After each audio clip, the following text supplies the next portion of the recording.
Hi everyone and welcome to the Cosmia Festival Book Club.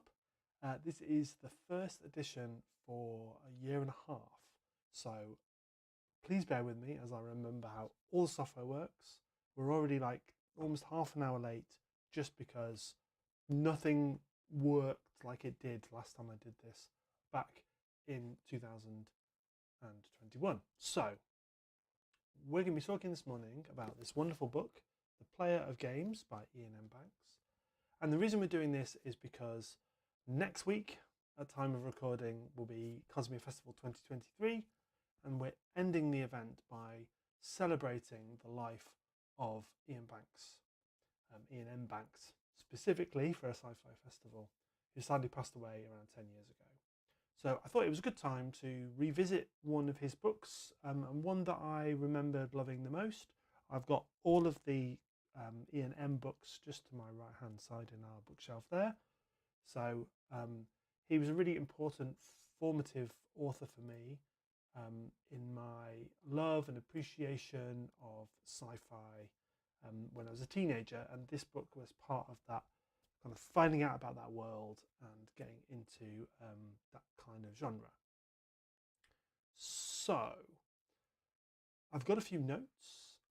As ever, I'm going to go through some of those. If there are people watching in the chat or you're watching back afterwards, I'd love to know your thoughts about this book, and I think more broadly about Iain, about the culture, about how that world was created and what it means to you. It's such a fleshed out and important part of science fiction genre.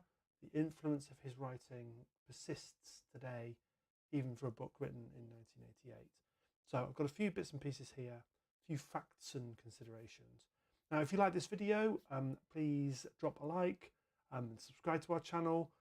I think if this goes well and I've got some time, then I might do a few more of these for the remainder of 2023. Maybe not one every month, but maybe one every couple of months, because I've really missed reading a book, talking about it with you, and kind of delving into some of the bits and pieces about it. Because we're running so late, this is going to be a slightly shorter video than we normally do. Normally aim for between 45 minutes and an hour to really get into the kind of bones of a book and consider what it's about. So, as is traditional, we start with a few facts and figures about the book, and then we move on to the more esoteric, philosophical discussions as we go. And bear with me, every now and again I'm going to be glancing at my screen, I'm going to be checking the stream health, I'm going to be checking the comments, all those kind of bits and pieces. So if I suddenly look off into the mid-distance, it's because something on this screen is shouting at me, or I'm just checking something's working.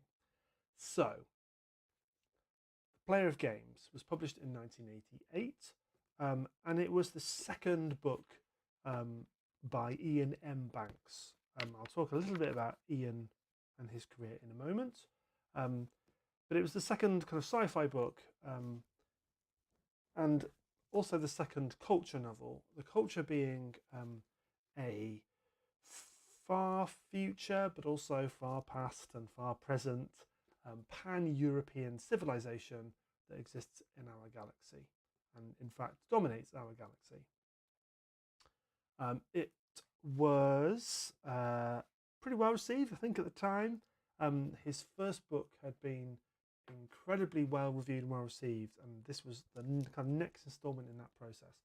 I think some of the critical opinions at the time, and maybe it wasn't as strong as that first book, but I think it fits really nicely as a continuation of that world, of the culture, and we'll talk about this a bit at the end, I think, in the context of what comes after, as well as maybe a prelude to some more of the stories we're going to get in the future. Now, a film version was planned by Pathé in the 1990s, but abandoned. But it, I think, in lots of ways, it's quite a filmic novel. So again, we might talk about that in a little bit in the future. So let's move on to Iain very briefly. So Iain was Scottish, born in 1954, and did English Lit, philosophy, psychology at university, and then moved to London until the year that this was published, and moved back to Scotland.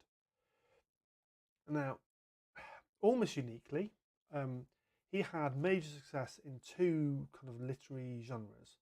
So the first of those was fiction, just kind of mainstream fiction, literary fiction in particular. His first novel that was published was The Wasp Factory in 1984, and it was a massive success.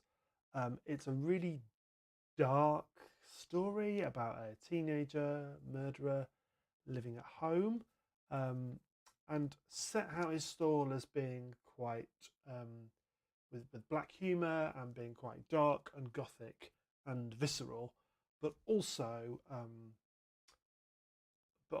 really interesting and thorny, and there's lots there to get into. So while this Iain Banks was writing these novels, and there was a few published in the 80s, he was also writing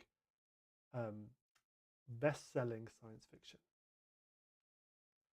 Now there are some crossovers between the two, and a book such as The Bridge, which is literary fiction, is actually also kind of science fiction-y. But to distinguish between these two, Iain decided to go with Iain M. Banks for his sci-fi. And most of the works, although not all of them, are set in this kind of culture universe and explore different facets of this society, and in particular how it interacts with non-culture civilizations and the tensions that are between cultures. No pun intended. So, there is a really great biography on the British Council website, which I highly suggest that you check out. And I've actually used that, I suppose, as the kind of basis of some of the things that I'm saying. It's worth pointing out that the Two Names was great for Iain in terms of success. He managed to carve out these two distinct niches, but also it probably meant that he didn't quite sit in either camp, and that kind of snobbishness which he identified meant that he maybe didn't get the kind of mainstream recognition in quite the way that he would have done if he'd have just published everything under one name or stuck to one of those two genres. He was particularly pointed on this idea that since the Industrial Revolution, science fiction is the most important genre because it tells us about where we're going as a society. The other thing I suppose to point out about Iain and about his work and that interrelation is that socialism and socialist ideas are at the heart of them. And we'll talk a bit about the culture in terms of its relationship with the Empire of Azad, but that kind of everything that he wrote had this lens on of socialism, and that's a really important part of considering him as an author and what he's trying to do with his works. Okay, that's the kind of Iain kind of bit over, I suppose, for now anyway. So let's move on to talk about the pitch. What is this book about? So in this book, a famous game player, a player of games, is invited to take part in a game in another civilization. I'm going to spoil this book completely as we go through. This is a video not for somebody that is thinking, should I read this? It's a book for someone that's read it and wants to think about some of the things that are happening in it. So I'm going to say lots of things that happened. So please tune out now if you haven't read it yet, and come back when you have, so that you can add your comments and we can figure out what's going on. So, yes, the novel is about this game's player, but also about the culture as a civilization, and how it is approaching interactions with a diametrically opposed civilization. And the plot then will follow this game player from his life in a culture orbital, which is a kind of ring world, if you can't quite recall all the details, through travel to this empire and then playing this game called Azad, which represents everything about this civilization, how it structures, how it works, and drawing out those differences between the two. So as I said, the plot is in some ways very straightforward and very simple, and I think some of Iain's work, the plot is very tricksy. It's got kind kind of stylistic or structural things in it. Novels are told backwards or forwards, or but with twists, or there's time jumps. This is I think for Iain, his writing, this is a very linear book. Things kind of happen in sequence, and all of the kind of tricksy, subterfuge stuff happens in the subtext and the background. The plot is somebody is at home, they're bored, they're invited to do something, they go and do it, they come back. Really straightforward. And I think we might talk a little bit about that at the end of the video if there's a bit of time, if we think that is worth it. But really, that the theme of the novel to me is that it's about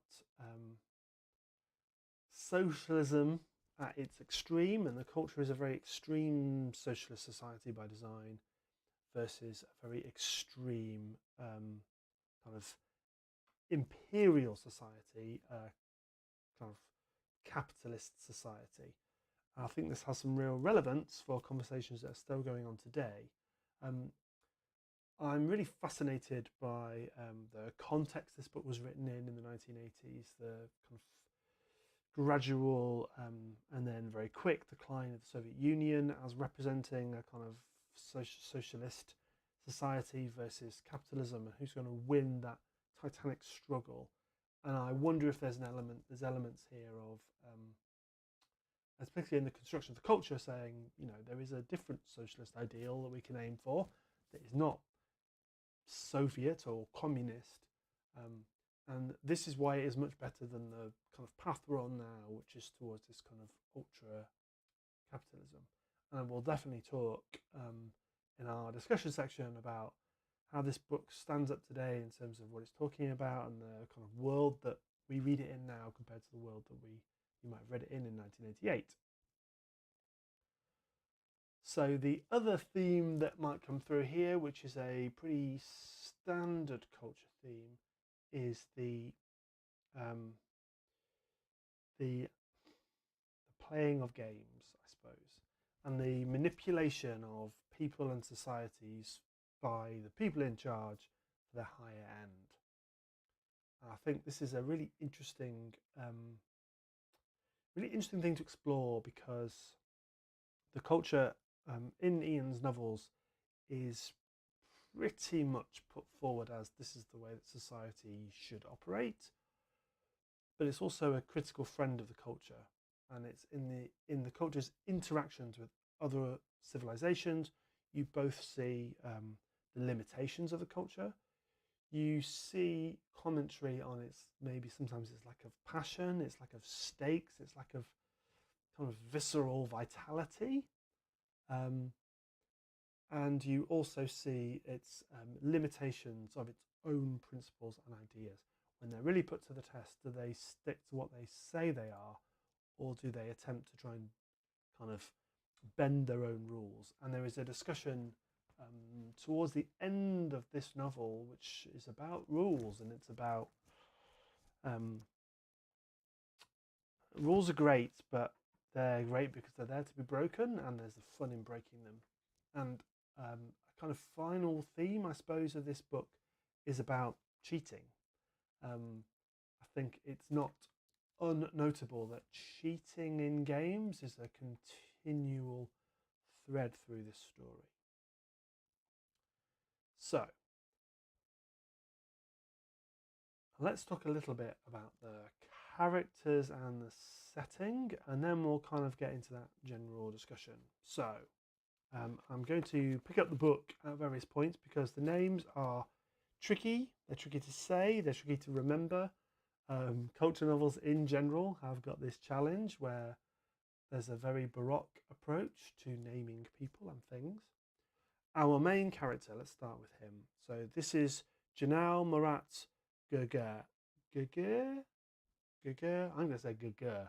I'd love to know what you think in terms of how his name is pronounced. This is our player of games and the main character.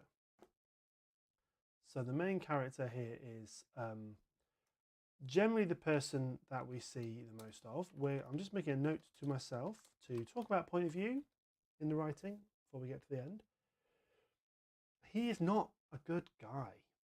He's just not a nice man. I think a lot of the main protagonists in Iain Banks' novels are not good people. And I love, sometimes anyway, those stories where you can't quite decide if you're rooting for the person to win or not.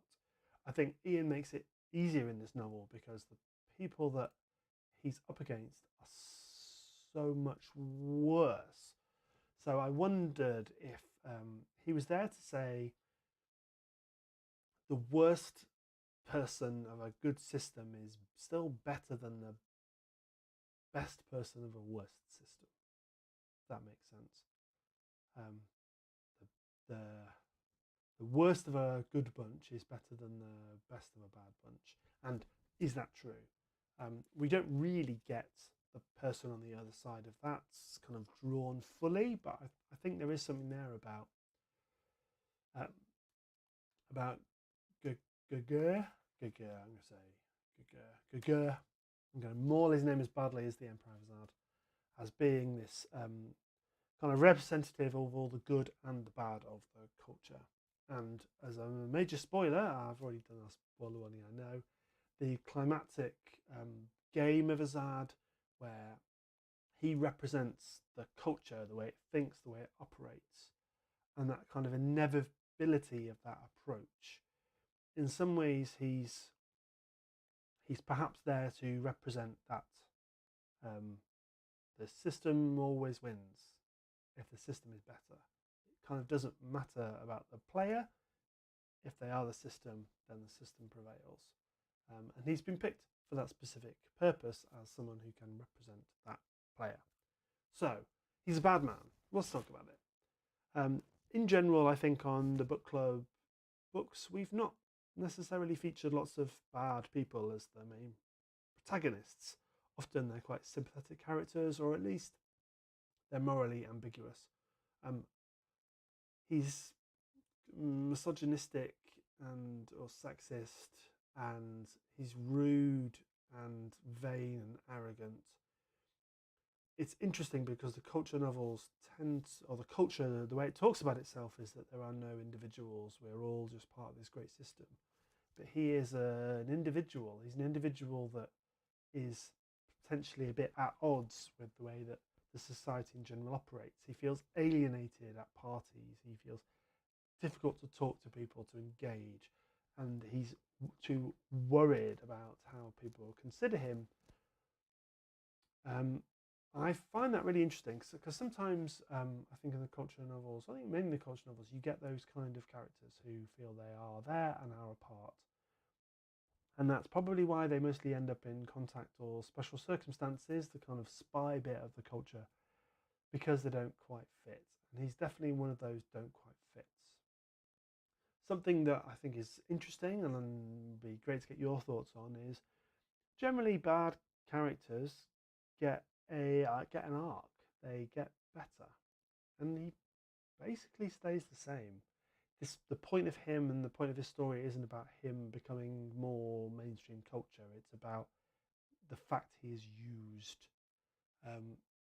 He is still angry at the worst excesses of Azad, but he's also kind of fascinated by them, and that tension between interest and repulsion is something that I think is explored in various points of the novel. So I'd love to know your thoughts on this kind of main character and what it's all about.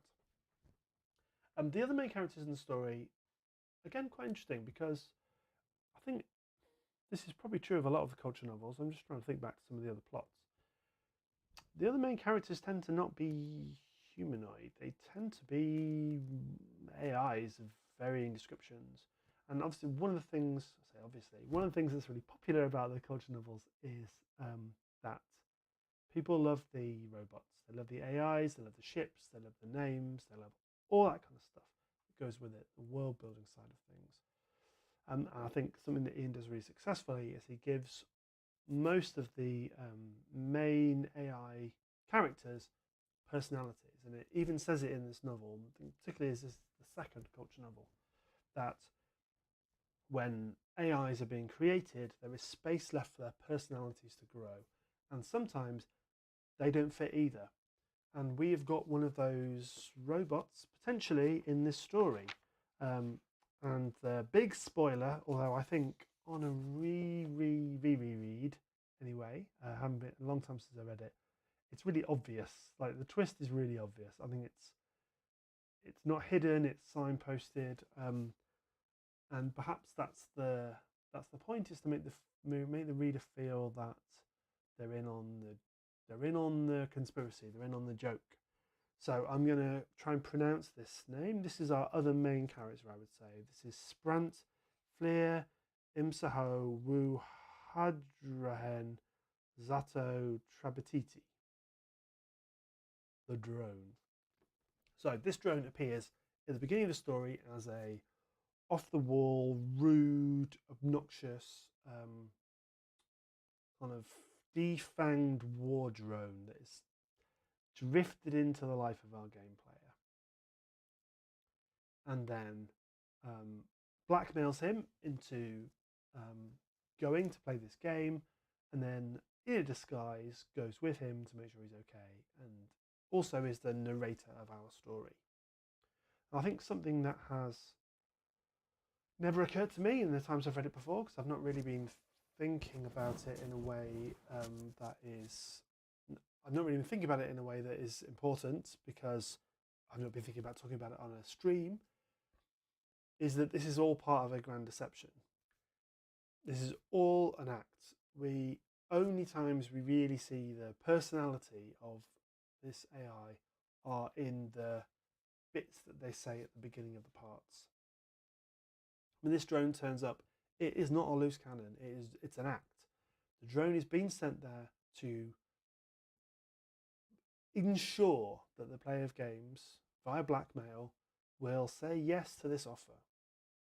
They'll say yes whether they want to go or not. It's a kind of insurance policy. The drone, in fact, says this at least once in the story. Multiple redundancies is how the culture operates.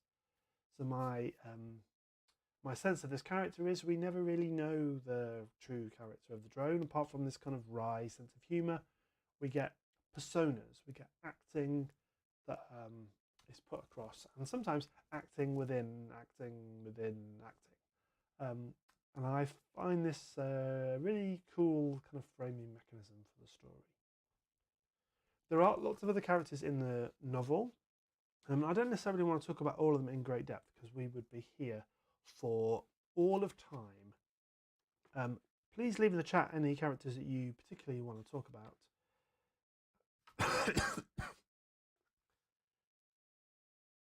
We have got the kind of homely home drone.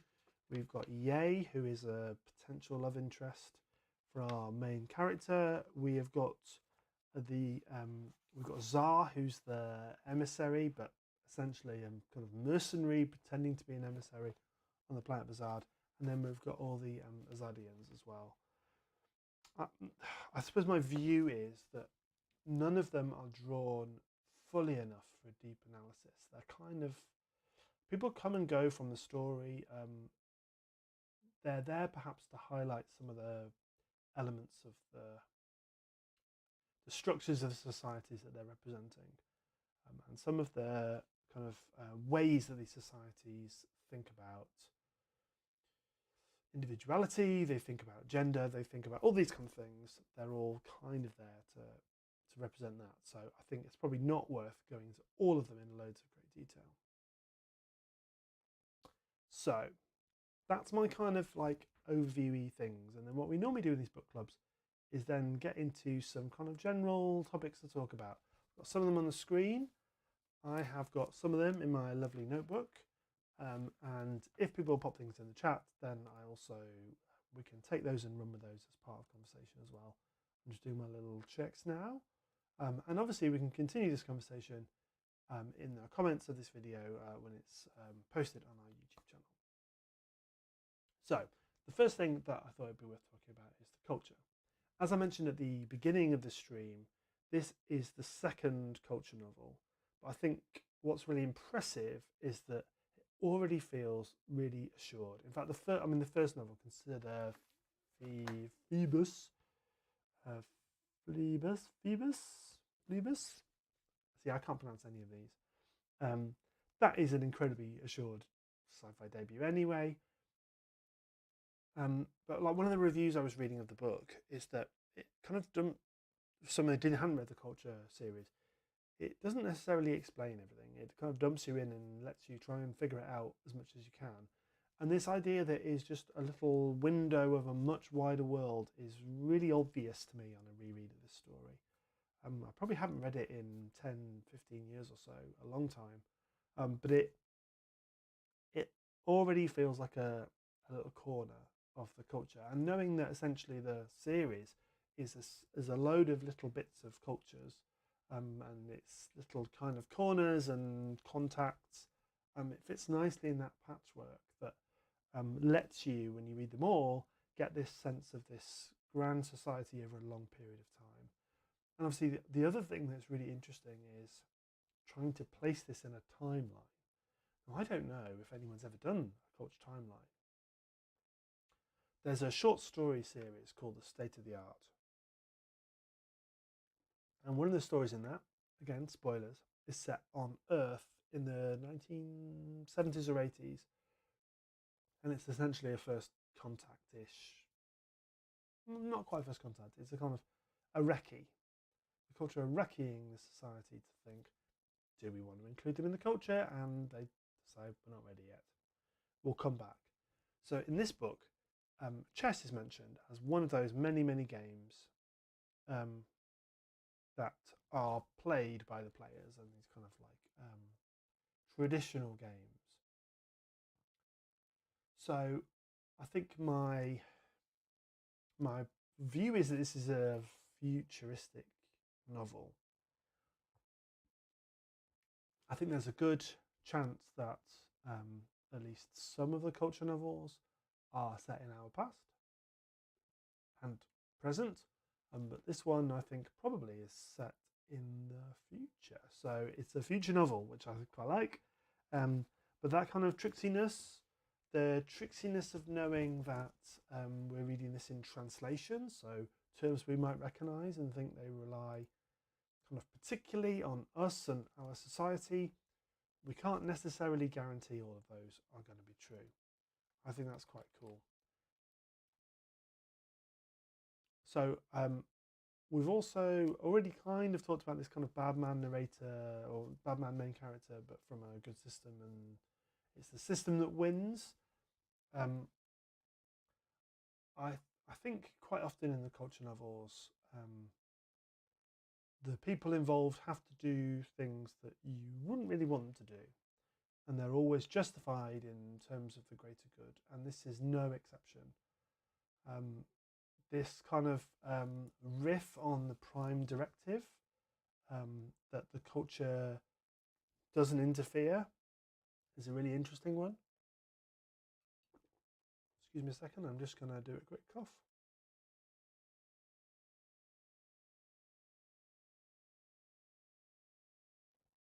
It's a really interesting one, because it's something that culture is led to. And I suppose harking back to that previous discussion point, the thing that haunts all of the culture novels, or almost all of them, is a war from long ago. It's mentioned very briefly here, and I think it's probably not unnotable that the beginning of the novel starts with a war game. This war and its aftermath, the effect it's had on the culture, the effect it's had on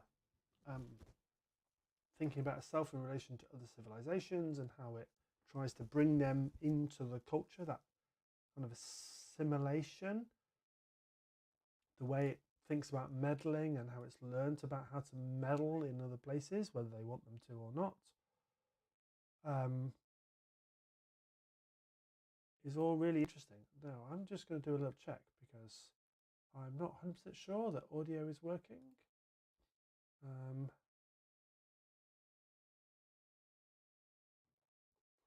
I really want to make sure there is going to be some audio for this video, otherwise you are not going to hear anything at all from what I have to say.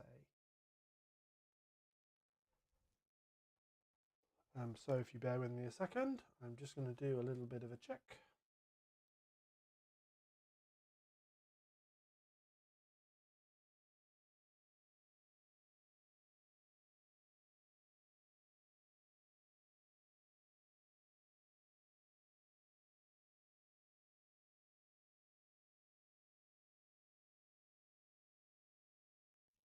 Check complete. Audio seems to be working. Brilliant. YouTube is just telling me something inaccurate, and that is absolutely fine. Okay, cool. So let's move on. The next thing that I thought it was really worth mentioning is the great game. So, and the ascent of games within games. To me, this feels like very much like a Cold War novel, and kind of its time. It published in 1988, so kind of written in the years before, and this sense of that kind of meddling in another culture, and really the culture in some ways is they've already won their version of what was a Cold War and became a hot war. They are the victors. They are the unchallenged victors, which means they're free to go and meddle around in whatever else they want to do. In the context of the thinking of the late 80s and early 90s, the sense of the end of history, that the United States and their allies will be uncontested in the domination of the world. I think that's explored here a little bit. If you are going to have a dominant civilization, what's the one that would be the best? The one that would be the fairest and the most appropriate for governing a whole galaxy. And Iain's pitch is that is the culture. It's not perfect, but it's the best we've got. So where am I going with this? Where I'm going with this is that this is essentially a novel which is about a cluster of games within games within games. I don't think that's necessarily very profound statement to make, and it's reflected nicely in the structure of Azad itself. You have at the base level these simple games which are about the prep. You have 3 boards. You have the board of origin, so the board of the past, perhaps. You have the board of the middle board. Its name escapes me very briefly. I'll see if I can just find a little mention of it in the book. But you've got this middle board, which is perhaps about the board of now. And then you've got the board of becoming, so the board of the future. And I don't think it's an accident in any way, or it's definitely by design, that our game player is the best at the board of becoming. Because the culture is the way that this kind of plays out, where he's essentially being the culture and his opponents are being Azad in various forms. When you get to the board of becoming, and there must be something about the way that it works in terms of the rules, it is just better, essentially. It just, as I can never be as good at the board of becoming as the culture are going to be, just by the bare dint of how they work, how they're structured. And it's the game player's realization of this towards the end of the novel that is the key to unlocking victory, is that the culture eventually will always win. The approach that they have will always win, and they only win by being themselves, not by being somebody else. And we talked about lack of growth in our main character, and I think the hope maybe would be that he's learned something from that experience, and that he might find himself a bit more like a more culture personality at the end, rather than just staying as himself. Remains to be seen. So, other things I have written down. I'm just going to cough very briefly.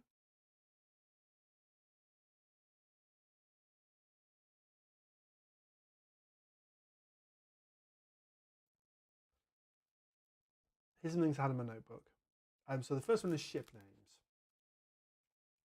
Now, people love ship names, and there are 2 ship names from this story which have been picked up by Elon Musk and SpaceX.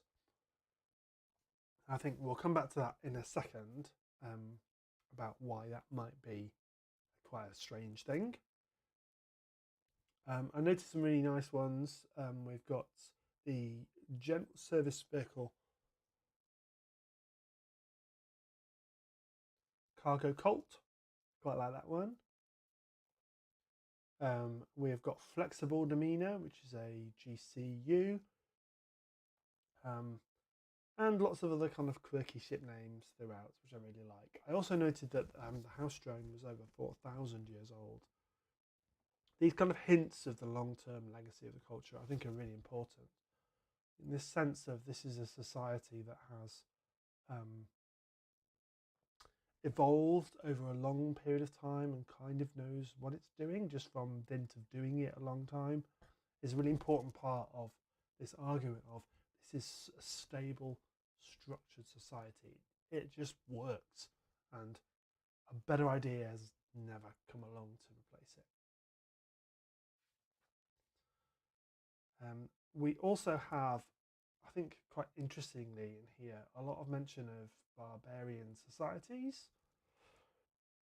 by the culture, and I think this kind of speaks to the arrogance of that longevity, because no one has been able to top the culture. They're not as critical about their own society as maybe they want to be. And what Iain does, I think, very well in these stories is that he is critical about the culture. He's critical about the way that they're structured, the way they work, and changes that could improve the lives of everybody. But it's just the culture aren't necessarily listening. There's not a lot of change over time. Everybody's just kind of happy with what they're happy with.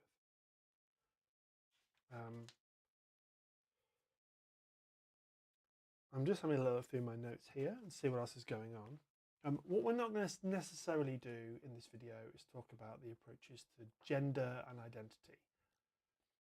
All of the culture novels, or most of them, are very clear on the flexibility of genre in the culture, and that people switch genders mostly very straightforwardly.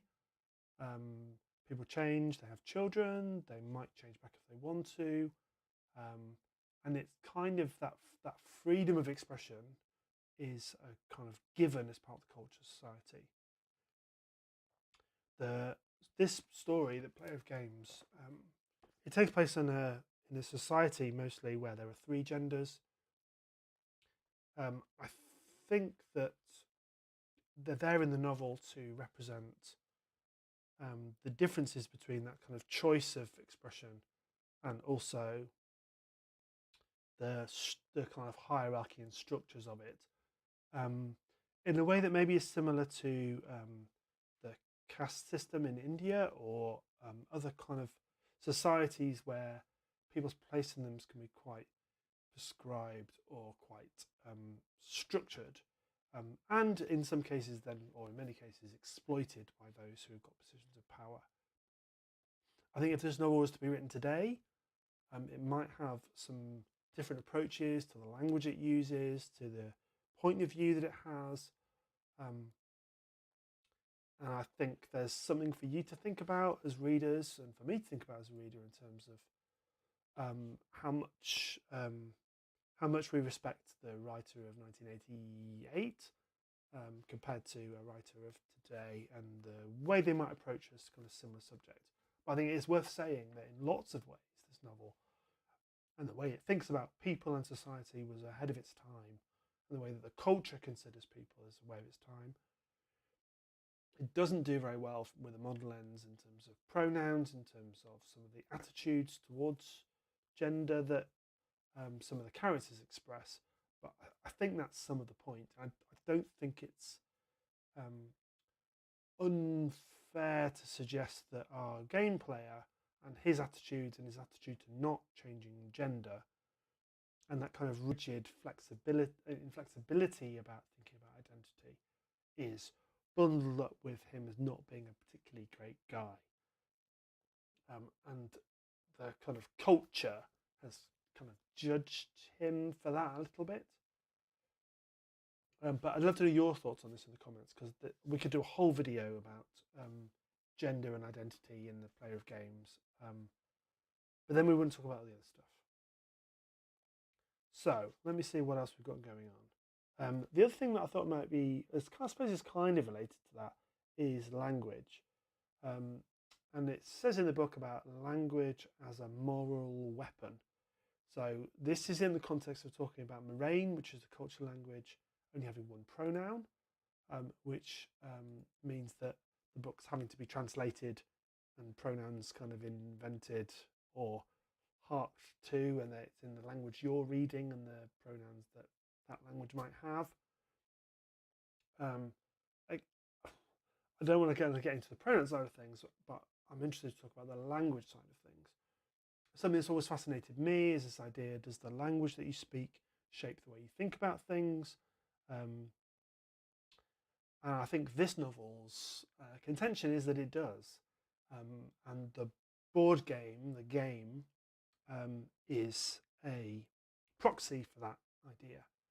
Because by playing the game and speaking the language, and this does happen to our main character, it starts to change the way your brain is processing. And there's a point where the ship and the drone have to step in and say, no, speak your language. You need to retain you. It's part of your identity. And you need to retain that. Now, I don't know how much this goes into the real world and whether people who speak French or German or Spanish or many, many other languages, any language, whether we really think differently. But I think it's an interesting point to consider how language can give us ideas about the world that are coded into it. And it's only by identifying and breaking some of that coding that we can think differently about the world around us. So, other things that I noticed, to move from something very heavy to something a bit lighter, there are a lot of parties. There are a lot of parties in this book. This is a book of parties. Now, to some extent, I think this is because the culture is a culture of parties. But at no point really at no point ever is he really comfortable in a party. It's really funny. And I'd love to hear your thoughts on why so many parties and what they might be about. Because all I really got was that there were lots of parties. I haven't really done a lot of deep thinking yet about why. Maybe there isn't. Maybe parties are just fun. So, something completely different, because this is how this section tends to work. The player of games is the title of this story, not a player of games. And I want to put it open to the crowd. Is the player here? Is it our game player? Guga? Is it our narrator? Is it the culture? Is it the minds of the culture? Bear with me 1 second.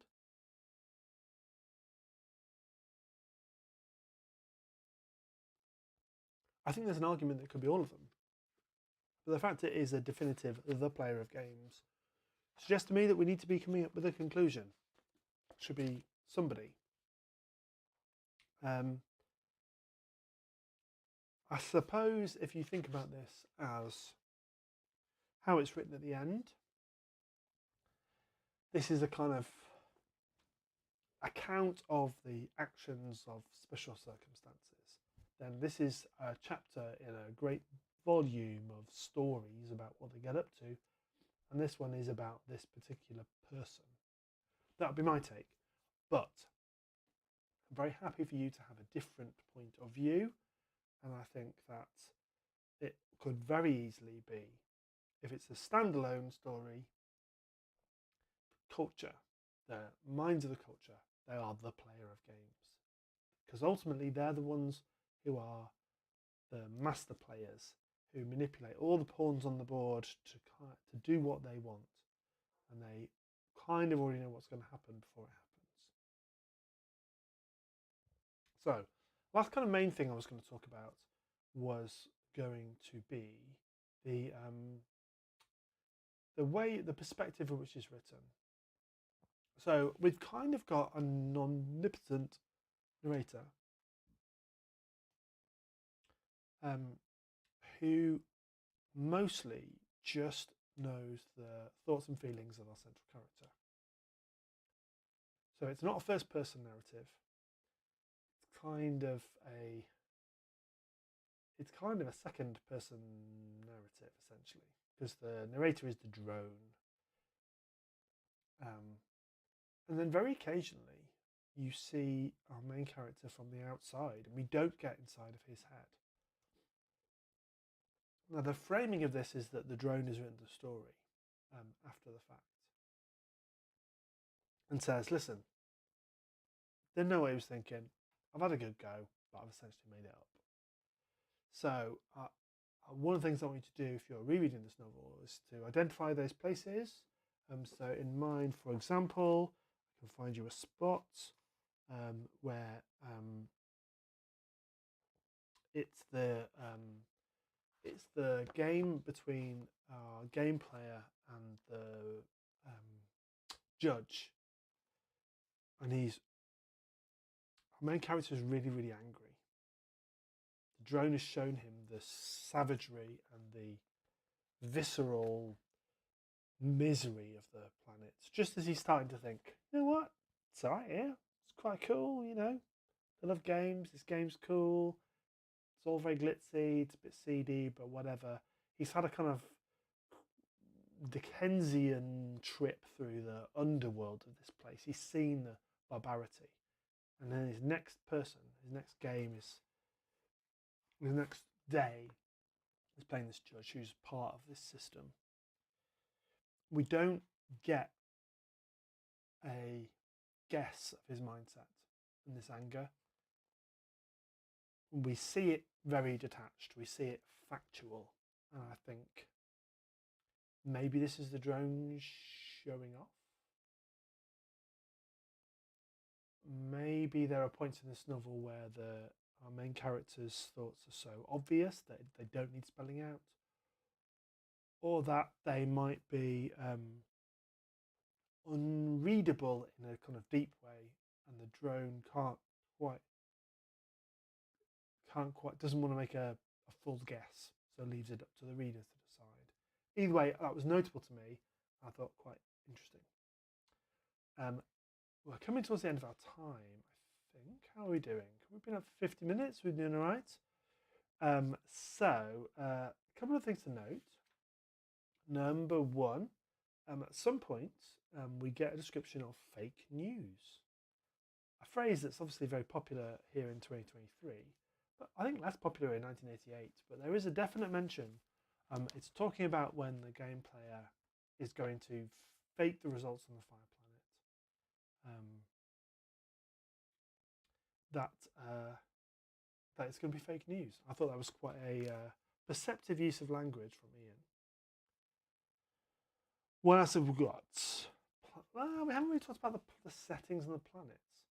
I think this is quite interesting because quite often in the culture novels you get a real sense of these other places that people go, and there are descriptions here of the planets, of the orbital, and there's a character that cares about planet design. I suppose there's a bit of humour here in that we've got a planetary designer in Ye who's obsessed with volcanoes, and the action is completed on a fire planet. So I think there's a bit of humour and mirroring going on there. But you don't get a really deep description of the places in a way that you might expect from science fiction, I think. You do get some bits and pieces, but actually it's the people, it's the society. I keep wanting to say culture. It's the culture, small c, that is the thing that's the heart of this novel. It's the games. So the only kind of really distinctive place is the fire planet, which I thought was quite a cool idea. I'm not sure if it would work in terms of planetary science, but this sense of a kind of renewal flame. It's obviously potent enough that Azad have decided to steal it from the culture that they invaded. I I'd love to know your thoughts about what it's all about. My take on it, I suppose, is that we have kind of 3 settings for this story. In fact, 4. No, 3 settings and then a kind of 3 places, but 4 settings. So we start with our orbital, which is an ordered, civilized place. If you've read any other culture novels, orbitals are a kind of key part of the places that the culture citizens live. This is followed by the kind of ships, which are also ordered and civilized and structured and rational and efficient.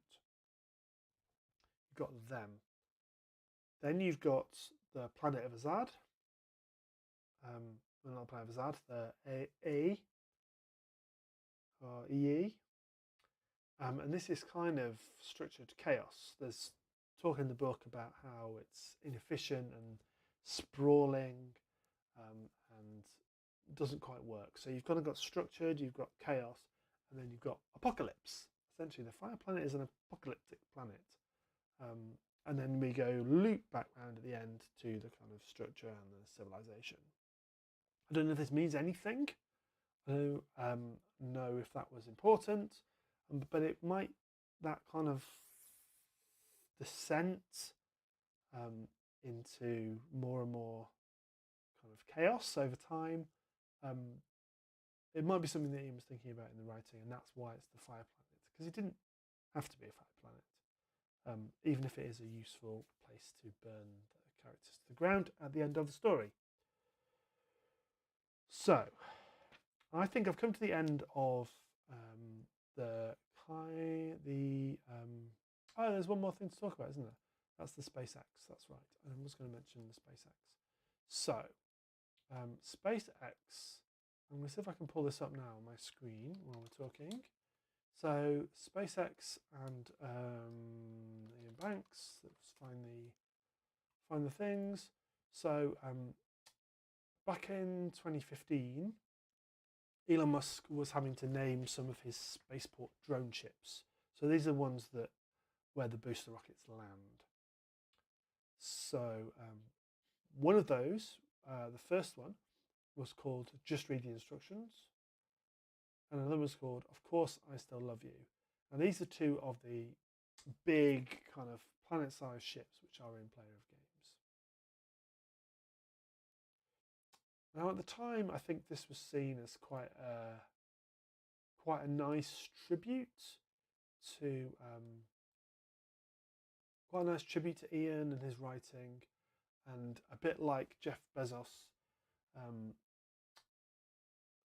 There are people who are in tech who, for them, science fiction has been an animating part of their life, and they want to reflect that in what they do. Jeff buys The Expanse. He pays for all these expensive Amazon shows, names things as well after science fiction. And I think we had a talk at Cosmia 2019 in our academic day about this kind of very subject and how problematic that might be. I think Player of Games in particular is a really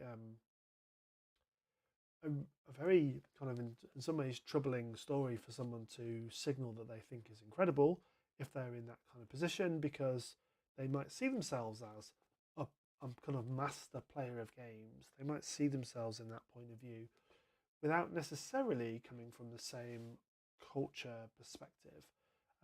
So it's a really kind of interesting one, and I think history is going to have a lot to say about some of our kind of tech overlords and the what they think they've taken from science fiction and fantasy versus what the writers might have wanted them to take away from science fiction and fantasy.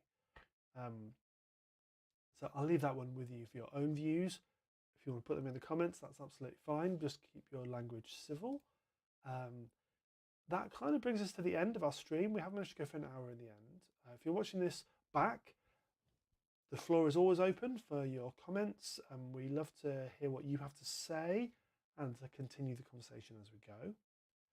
And all that's left for me to say is there are quite a lot of these videos that are hanging about on our YouTube channel from over the years. We'll be adding a slightly edited, taking all the coughing, for example, version of this to our channel as well. So there's a slightly more polished version if you want to share that with anybody else. And there's lots of videos from years gone by, which also you can get on there and enjoy.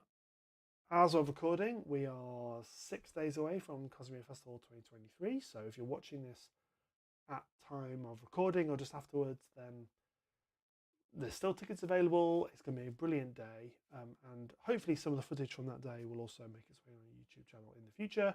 Make sure you like and subscribe. Make sure you follow us on social media. Stay safe, and we'll see you very soon.